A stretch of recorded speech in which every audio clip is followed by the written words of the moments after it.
Optimis.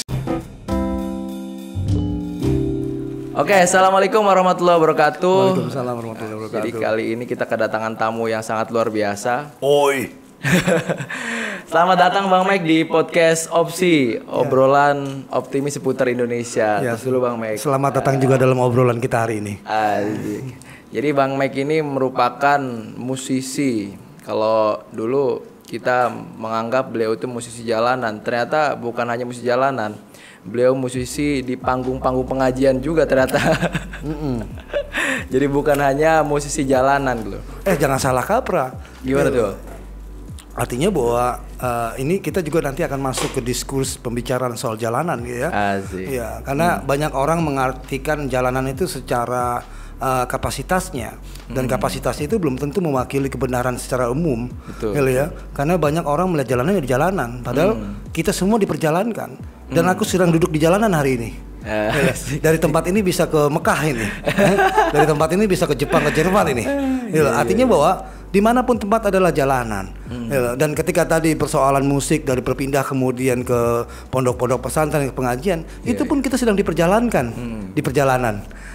Nah, itu yang pertama. Makanya itu juga menjadi satu pengetahuan, di mana pengetahuan Mike itu menjadi sebuah landasan yang mendorong mencipta menjadi optimisme sebenarnya ya, untuk melihat rekan-rekan dan kawan-kawan yang berkreasi hari ini. Jadi Bang Mike, ada beberapa sebenarnya selain saya mengagumi Bang Mike ini dari dulu saya SMA dengan banyak lagu dan karyanya. Jadi banyak orang yang akhirnya menganggap anak jalanan, orang tatoan dan sebagainya adalah orang-orang yang nakal Bang Mike. Orang tidak menganggap ternyata mereka bisa berkarya, mereka punya karya, mereka punya hal yang sebenarnya bisa bermanfaat untuk orang banyak Bang Mike. Bisa mempersatukan, bisa memperkumpulkan dan sebagainya gitu Bang Mike. Nah, sebenarnya apa motivasi Bang Mike terus berkarya, terus membuat karya khususnya untuk kita di pemuda dan sebagainya gitu Bang Mike? Ya, yang menjadi satu landasan yang mampu memotivasi adalah satu pengetahuan dan pengetahuan yang menghantarkan kenyataan, dan kenyataan yang kemudian apa yang harus Mike perbuat ke depan. Seperti itu. Artinya bahwa ada satu harapan yang memang menjadi sebuah misi besar untuk kemudian itu dihadirkan dalam suatu ruang-ruang kehidupan. Terlebih kemudian melihat ada teman-teman di jalanan yang kemudian Mike sadari ya, artinya secara sadar aja bahwa peran mereka itu sangat besar dalam mempengaruhi diri Mike. Sampai kemudian hari ini Mike bisa bikin lagu, bisa buat ini, bisa berkreasi, punya semangat, itu pun dari mereka. Artinya tidak ada istilah bahwa tidak ada satu orang yang luput pengaruhnya dari orang lain. Artinya bukan hanya mereka yang di jalanan, tapi ada mereka yang kemudian nyinyir kepada mereka yang di jalanan, itu juga menjadi semangat Mike. Jadi motivasi tersendiri Bang Mike. Agar kemudian upaya bagaimana meminimalisir atau kemudian orang terhadap kelompok atau orang-orang yang selama ini cenderung mengkebiri kemungkinan atau harapan, ini moga-moga semakin kecil dalam orang-orang kehidupan kita, artinya dengan berganti dengan satu perspektif yang lebih positif, lebih sehat. Seperti itu ya. Kalaupun kemudian ada teman-teman di jalanan dibilang nakal, ya memang nuakal, NU nakal gitu. Dan nakal itu bagi Mike, nakal itu fitrah Bang Mike. Iya. Nah, orang-orang yang kemudian menolak nakal sebagai fitrah, ya itulah orang-orang yang selama ini mau menghasut, mau mencetak orang-orang yang sesuai dengan kehendaknya dia. Di mana kehendaknya dia pun dia sendiri tidak tahu atas kehendaknya apa. Mungkin bisa jadi adalah sesuatu yang dilandasi memaksakan kehendak kepada orang lain, karena ada sesuatu yang tidak mampu orang lain, orang yang mau memaksakan kehendak orang lain tadi ini adalah berangkat dari kegagalan atau ketidakmampuan dirinya, sehingga ketidakmampuan dan kegagalan atas dirinya terhadap sesuatu yang ingin dibuatnya itu akhirnya dipaksakan kepada orang lain. Iya. Jadi nuakal ini fitrah Bang Mike. Fitrah. Jadi barang siapa yang menolak nuakal, maka antagonisnya adalah dia menjadi jahat. Karena nakal itu adalah kendaraan, ya nakal itu kendaraan, ya transportasi kita untuk kemudian kita ada di sebuah titik-titik dan kemudian kita punya pengalaman atas wawasan dan kawasan dan kemudian menjadi pengetahuan dan pengetahuan menjadi ilmu untuk bisa ya mengurai ataupun menjawab persoalan ya, agar kemudian mendekati pada sebuah harapan ya bersama ya yang lebih bijaksana dan lebih arif seperti itu. Manggil-manggil nama saya Bang, Arif Bang. Iya Arif. Jadi lebih arif, lebih kamu benar. Jadi bener tadi ada obrolan pertama soal ternyata untuk jadi Bang Mike ini sangat susah Bang. Dari awal sampai hari ini kenapa akhirnya Bang Mike diciptakan oleh Tuhan hanya satu-satunya Bang? Karena memang susah kali jadi Bang Mike. Untuk jadi Mike susah. Maka jadi diri sendiri aja. Wah, siapapun untuk menjadi orang lain itu pasti susah. Paling tahapannya sampai jadi follower aja. Paling jadi KW2. Betul. Orang mau jadi Michael Jackson KW2 yang aslinya Michael Jackson asli kan gitu. Nanti nggak bakal ada pencapaian yang gemilang atau yang utuh. Makanya udah jadi diri sendiri, jadi diri sendiri aja. Iya loh, kejar kebutuhan itu. Iya. Jadi jangan jadi orang lain tapi jadi diri sendiri. Seutuhnya gitu. Nah Bang, jadi apa ya kayak misalkan bicara soal optimisme Bang, bicara soal apa namanya pemuda. Ini Bang Mike ini orang yang tidak ada sama sekali apa ya sifat atau sikap atau bentuk pesimis Bang. Saya melihat Bang Mike ini optimis terus Bang. Dengan gunjingan tetap optimis ya kan, dengan cibiran tetap optimis dan lain sebagainya gitu Bang. Apa yang membuat Bang Mike kuat Bang? Silaturahmi. Silaturahmi lu tuh lah kemudian yang banyak menitipkan solusi, menitipkan banyak kekuatan gitu sehingga pesimis itu bisa di handle gitu ya. Artinya Mike juga gak memungkiri sebagai manusia tuh pasti punya pesimis dan punya optimis ya dalam bagaimana melihat persoalan itu hal sangat manusiawi gitu ya. Tapi kemudian bagaimana itu dilihat secara sadar-sadar. Betul. Bagaimana kita terus memupukkan optimisme itu kepada siapa, ya bagaimana caranya, seperti itu loh. Ya kalau kita berbaur sama orang yang selalu pesimis ya akan menjadi pesimis. Iya. Tapi kemudian ketika kita bertebar dan kemudian memilih secara sadar ruang-ruang kita, artinya secara sadar ruang dan sadar bentuk kita dalam hal sini, dan kita mau menjadi orang yang optimis, maka kita akan ketemu pintu-pintu yang optimis senantiasa. Jadi tergantung pergaulan kita Bang. Betul. Tergantung pergaulan kita mau di mana gitu ya. Iya, dan tergantung kita menempatkan diri kita dalam pergaulan tadi secara sadar. Iya. Dan ada satu hal yang sebenarnya ini tidak dimiliki juga oleh orang banyak. Ternyata Bang Mike ini merupakan orang yang pandai bergaul dengan siapapun Bang. Dengan clue tadi misalkan silaturahmi dan sebagainya. Perasaan awal gimana Bang dengan misalkan Abang yang seperti ini, mohon maaf katakan Bang ya, bertato sebagainya, Abang bergaul dengan Habib, Abang bergaul dengan tokoh-tokoh nuakal, Abang bergaul dengan teman-teman yang memang bicara soal toleransi sebagainya. Perasaan awalnya gimana Bang? Atau apa yang mendorong Abang untuk akhirnya masuk ke dalam ruang itu Bang? Ngopi dulu. Asik. Kalau saya Oke. Ya itu menjadi sebuah pengalaman yang berharga. Yang pastinya bahwa walaupun kemudian kita masing-masing setiap orang itu kan dititipkan harapan ya, dititipkan keinginan gitu ya, yang tak bertulang gitu. Artinya tapi di satu sisi bahwa ya dengan adanya sebuah pengalaman tadi yang diperjalankan gitu ya, kemudian melahirkan pengalaman tadi, ya kita sadar bahwa kebutuhan untuk kita berinteraksi, kebutuhan untuk kita kemudian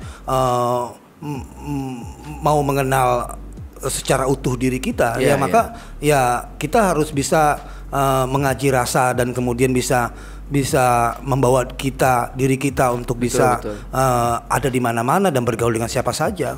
Gitu loh. Artinya dengan segala macam konsekuensinya, karena tidak ada yang tidak ada memiliki konsekuensi kan.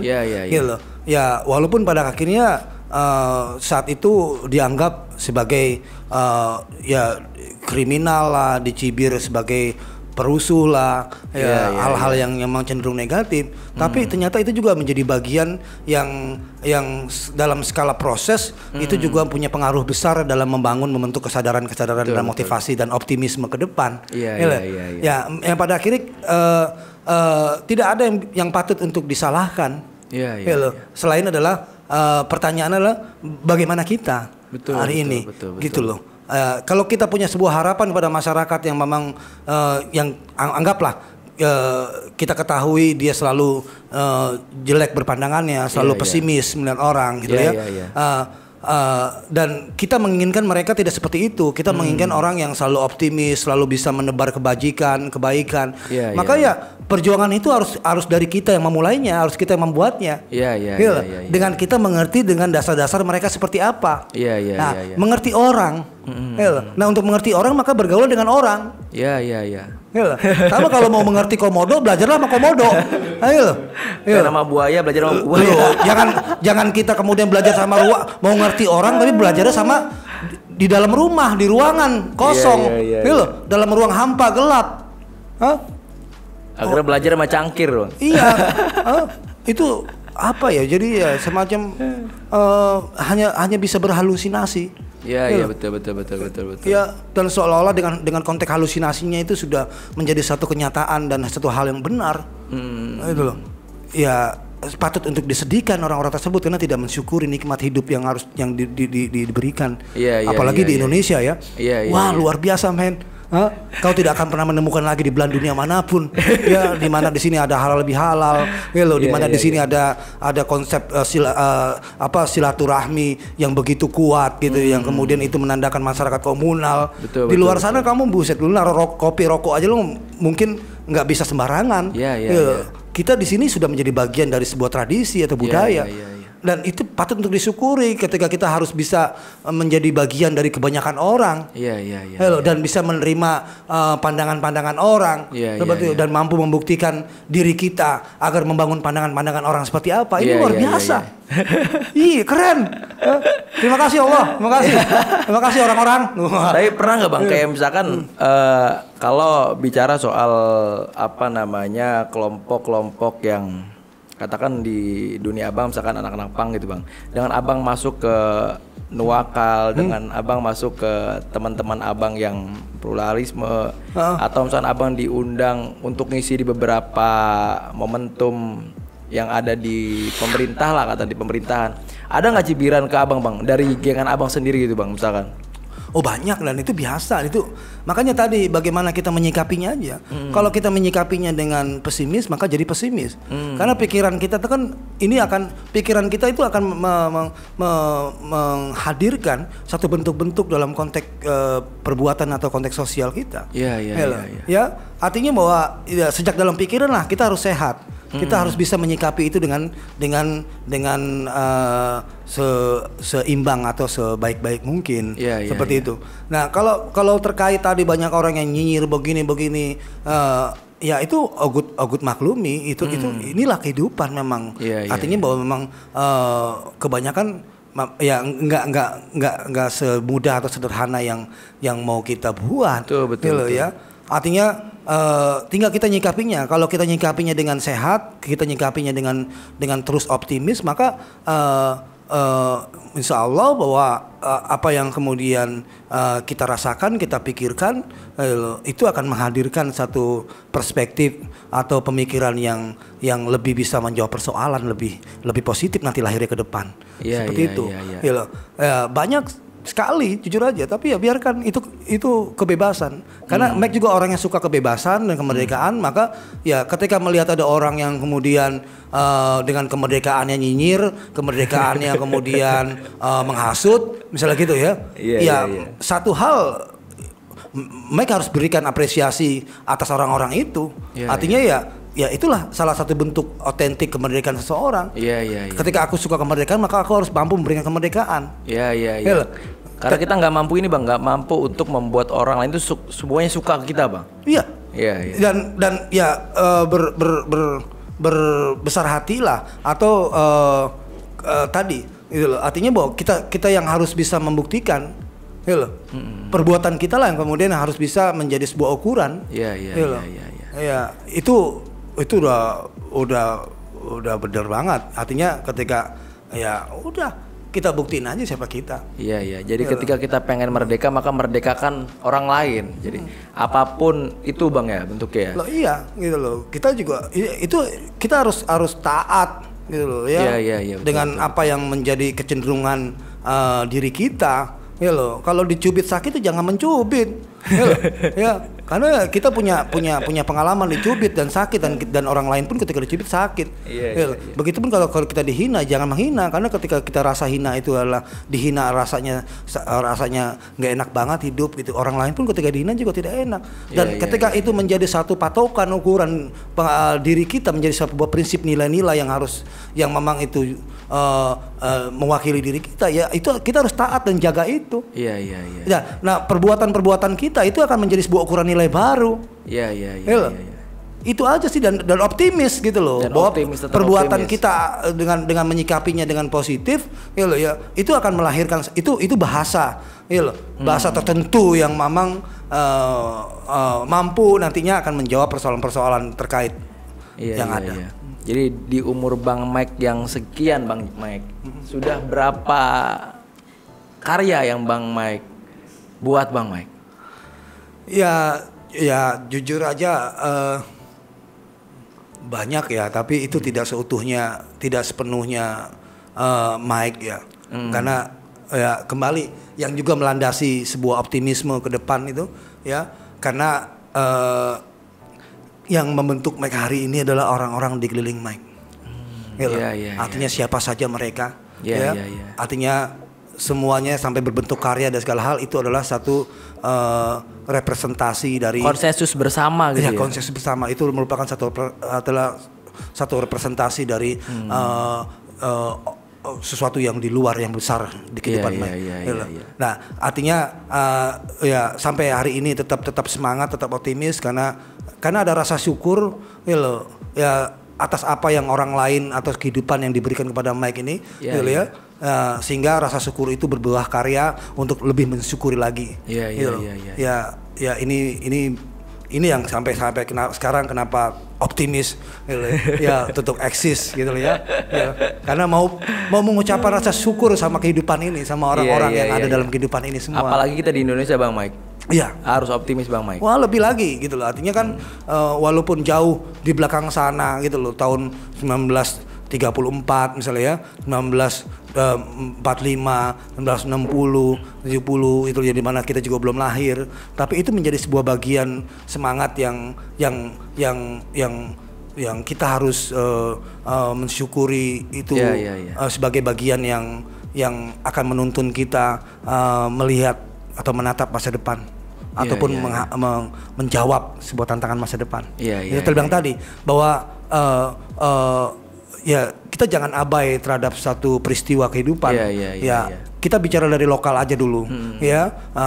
Walaupun sekarang ini sudah sangat terbuka, persoalan global, persoalan di luar pun cukup mendominasi, tapi ya kita punya lokalitas yang perlu kita banggakan, sehingga ini menjadi sebuah landasan yang akhirnya perjuangan kita juga tepat sasaran. Betul.